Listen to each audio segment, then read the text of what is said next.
Dodge City and in the territory on west, there's just one way to handle the killers and the spoilers, and that's with a U.S. Marshal and the smell of gun smoke.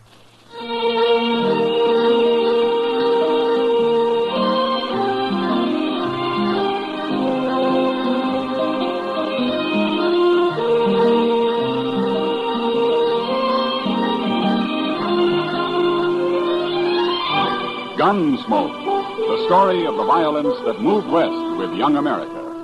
The story of a man who moved with it. Matt Dillon, United States Marshal.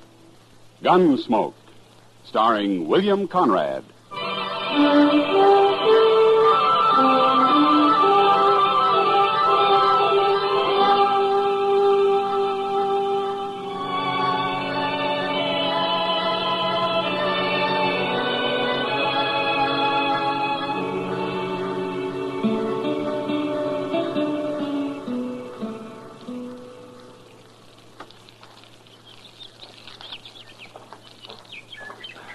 I got our horses saddled, Mr. Dillon. I'm so hungry I could eat a whole hog. Well, all the hog you got this morning's cooking on that stick right there, Chester. Is it done? That depends on how hungry you are. It's done.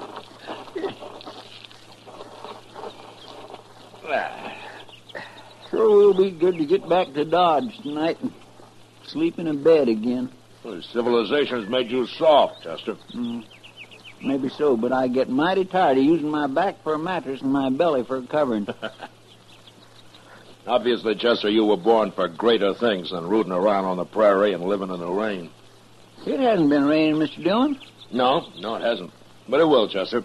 Sooner or later, it'll rain. Yes, sir. Wish we'd brought some more bacon. Say, don't old man Granby live around here? Maybe we could borrow a little from him. Well, according to what I've always heard, old Granby wouldn't loan anybody anything. You really think he's a rich miser, like they say? Oh, I don't know, Chester. Sometimes a man's entirely different from his reputation. I only met Granby once or twice. He seemed like a nice enough old fellow, though. Well, I wouldn't want to live out here all alone with nothing but a few horses for company. Oh, he's used to it. Well, even if he does have a lot of money hid away, there's no place to spend it out here. Granby's pretty old for the pleasures Dodge has to offer, Chester. Well, I hope I am never that old. At the rate you're burning yourself out, Chester, you never will be, so don't worry about it. Oh, now, Mr. Dillon, I live mighty quiet for a young fella who's free and still full of blood. Sure. Hey, look over there. Huh? That string of dust laying right on the ground there. Yeah, I've been watching it, Chester. It's not on the ground, though. There's a dry wash runs along there. Somebody's driving stock down it. Maybe it's old man Granby. That may be. Let's go say hello, huh? All right, sir.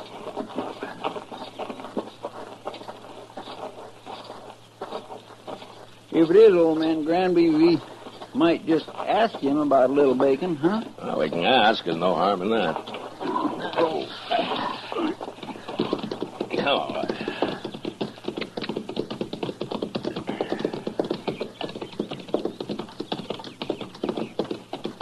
Now, that's horses down there, Chester. Yes, sir. I can see their heads now. I don't see anybody driving them. Now, he'll be along in a minute. Now, let's wait here.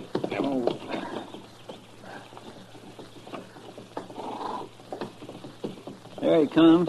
Yeah. Hello!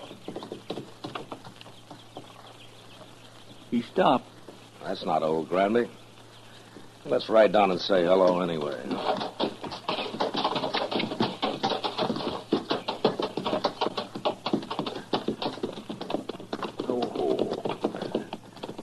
Now, that's Granby's brand on those horses, though. He must have hired him a hand. Yeah, maybe.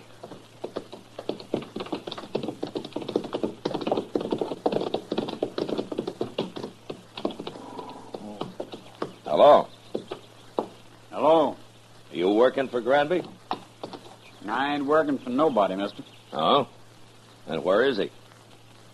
Where's who? Granby. I don't know no Granby. Well, those are his horses you're driving. Oh. They are? Yeah. I ain't driving them. What do you mean? They got ahead of me in the wash here, that's all. I see. You a cowboy? Yeah, sure. I'm a cowboy. Well, you don't look like one. You don't ride like one, either. You're asking the questions, mister. No decent cowboy would run another man's horses down a dry wash just because he didn't want to get up on the bank and ride around them. I told you, they got in front of me is all. How come you're not carrying a gun? Does a man have to carry a gun? No.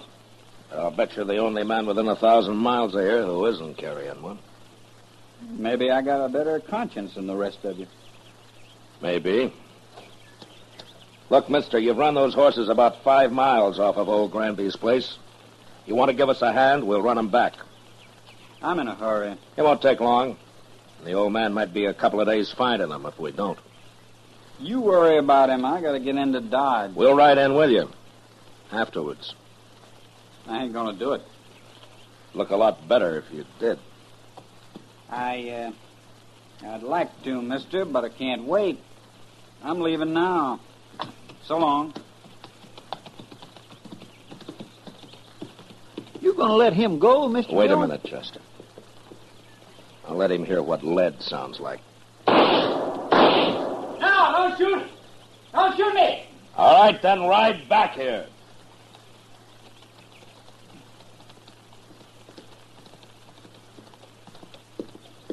Don't kill me, mister. I'm not going to kill you. Unless you try to run away. Why would I try to run away? You just did. Chester, Yes, sir. ride down the bank and have those horses off. Start them back up the wash. We'll be out of here by the time they're back. All right, Mr. Dillon. You stay right close to me, fella. And don't try anything smart. When we get to Granby's, if he says it's okay, then you can go wherever you like. I don't know Granby. Never been there. Well, we'll show you the way. Come on, let's get up on the bank.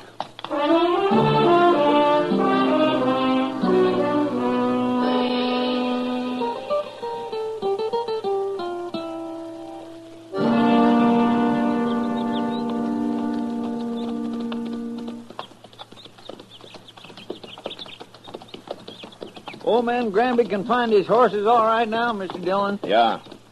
But I want this cowboy here to meet him. We'll see if he's in the house. I'll wait for you. Get off that horse, fella. Go on. That's better.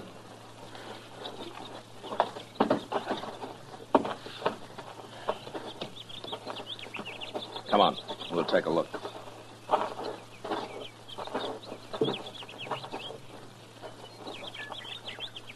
Well, what are you waiting for? Nothing. You go ahead, Chester. Yes, sir, Mr. Dillon. Looks like I'll have to herd this man in.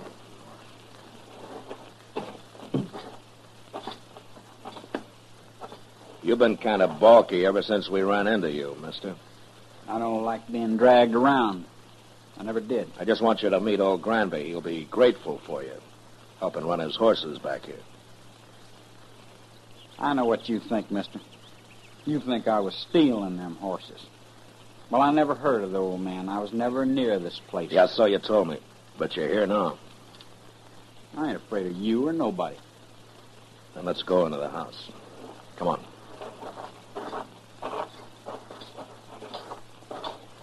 Mr. Dillon, Yeah, what is it, Chester? old man Granby, he's in there. Oh, what's wrong? Right in the room there, Mr. Dillon. He's hanging there. What? Somebody's gone and hung him right in his own house. I don't want to see him anymore. You go take a look. Pull your gun and hold it on this man, Chester. If he makes a move, shoot him. Yes. Now, you just stand there real quiet like.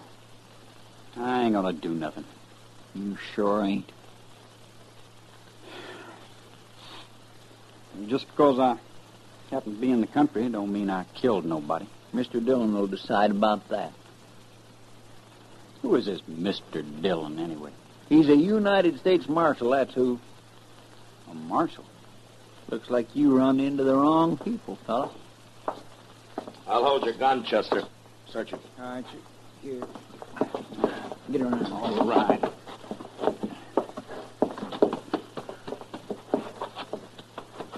Turn around. The house is all torn up. He must have been looking for old Granby's money. I was never in that house. There's nothing on him. Not a thing. All right, Chester. Here's your gun. Catch it. Thank you. All right, now, what's your name, fella? Trimble. Joe Trimble. Where you from? Up north? Up north where? All over. What are you doing down here, Trimble? Making a change? Yeah, sure. And some cowboy you ran into told you about Granby being rich. So you came here and kicked the old man around and hung him. And then tried to find the money. That's a lie. This is the first time I was ever near the place. I'm sure you did it, Trimble, but I wish I had more evidence. A court of law just might not convict you the way things stand. You gonna let me go? No. I'm arresting you. And you're gonna stand trial. And I'll do my best to see you hung. I didn't do it, I tell you. And I'll go free, too. You'll see. There's something mighty wrong about you, Trimble, and I can't figure it at all. But I'll sure find out.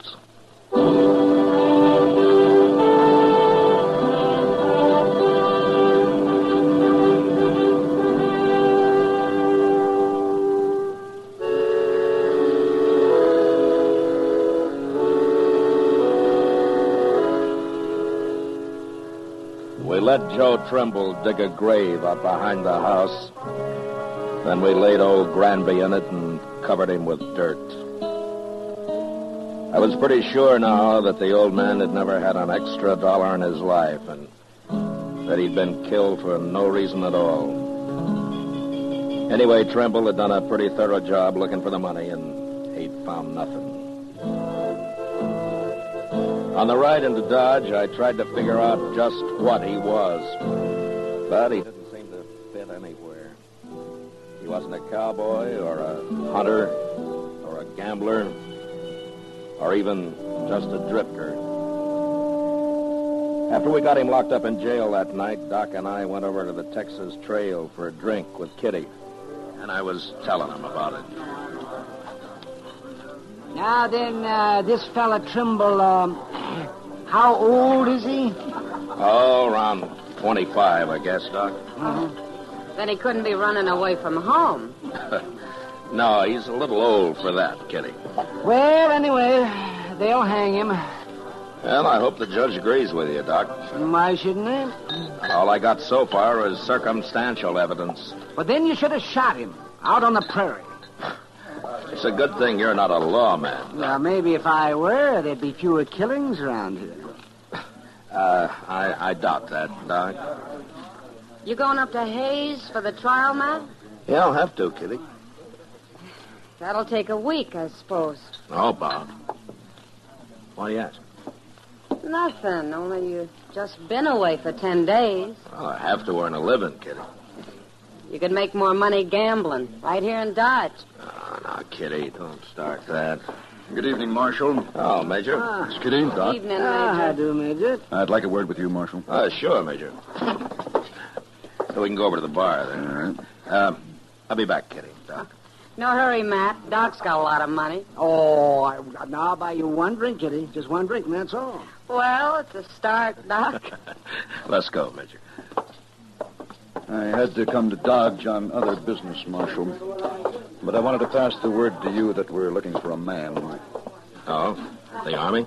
Yes, a deserter. Oh. Not from Fort Dodge. Where was he stationed, Major?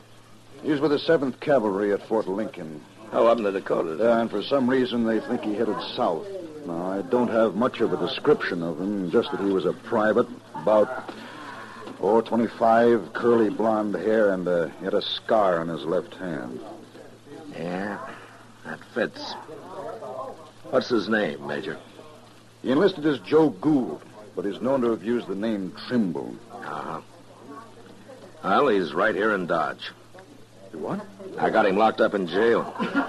Well, that's fine, Marshal, but how did you know? I think he murdered an old man who lived a day's ride north of here.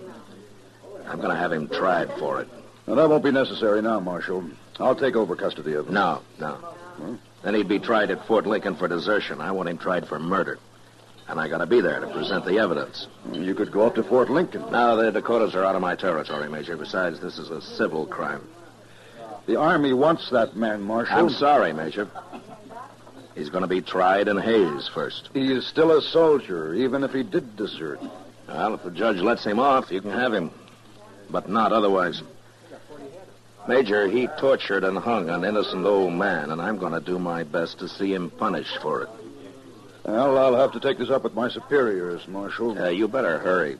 I'm going to Hayes with him tomorrow. I hope you won't regret this, Marshal. I won't, Major.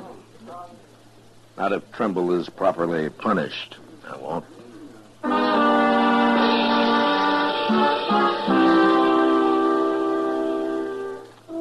I didn't wait till morning, but started out for Hayes with Joe Trimble that night.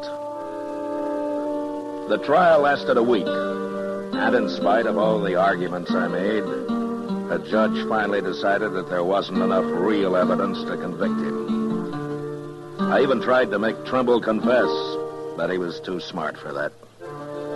So there was nothing to do but bring him back, turn him over to the Army. I sent word to Fort Dodge, and the next morning the Major himself appeared to take him into custody. Well, Marshal, it looks as though you didn't have much of a civil case after all. He killed old Granby. I know he did, Major. But after all, the law's the law. Yes, and in the Army, orders are orders. I'm just sorry your judge didn't convict him after all. Oh, is that so? Chester, Yes, sir?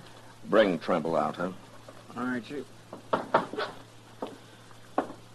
Major, I'll give the Army credit for one thing. Uh-huh. What's that? Trimble and I rode back some 80 miles yesterday, and when we got here, he wanted to sit up and play cards with Chester. Well, there may be some bad men in the cavalry, Marshal, but they're all tough. Here he is, Mr. Dillon. Well, he's yours, Major. Private Trimble, sir. You're under military arrest, Private. Not privileged to salute. Besides, you enlisted as Private Gould, not Trimble. Yes, sir. Report to the guard outside. Yes, sir. Just a minute, Trimble. You, know that you're mighty lucky, don't you? You should have died for what you've done. I told you I'd go free, Marshal. It'll catch up with you someday, Trimble. It always does somehow. That's all I wanted to say. Yes, sir.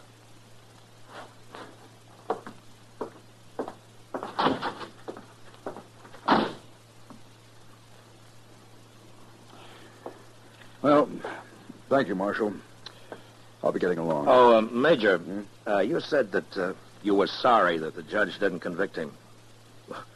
Why have you changed your mind? Well, I have orders from General Terry to return him to the Dakotas, to Fort Lincoln. Well, he'll be tried there, but he won't be hung for just desertion. Well, oddly enough, Marshal, he won't even be tried.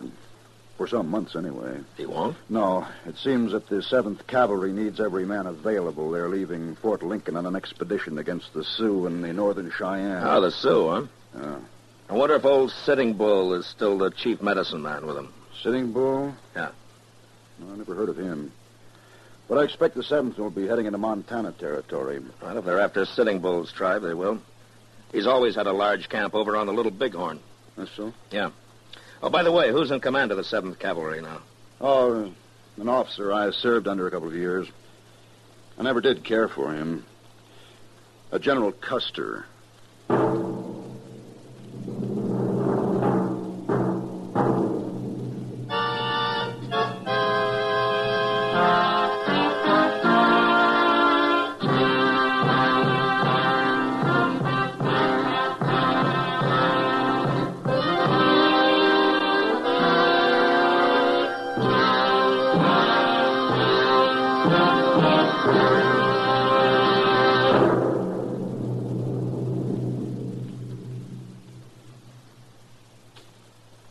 In just a moment, we'll tell you about next week's adventure on Gunsmoke.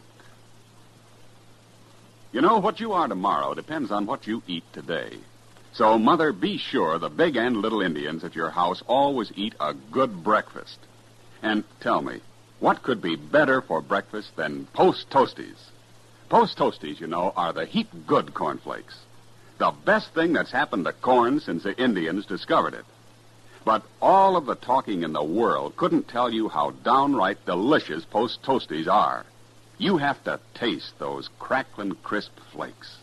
Yes, you have to taste that sweet kernel corn flavor toasted. Then you'll know how perfectly wonderful breakfast can be. Put Post Toasties on your shopping list right now, Mother. Just watch how your whole tribe goes for them. Remember, Post Toasties are the heap good cornflakes.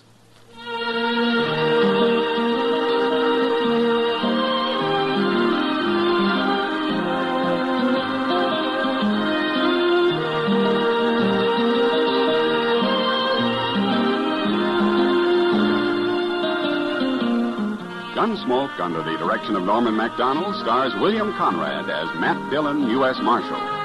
Tonight's story was specially written for Gunsmoke by John Meston, with music composed and conducted by Rex Corey. Featured in the cast were Sam Edwards and John Daner. Parley Bear as Chester, Howard McNear as Doc, and Georgia Ellis as Kitty. Ken Peters speaking. Join us again next week as Matt Dillon, U.S. Marshal, fights to bring law and order out of the wild violence of the West in Gunsmoke.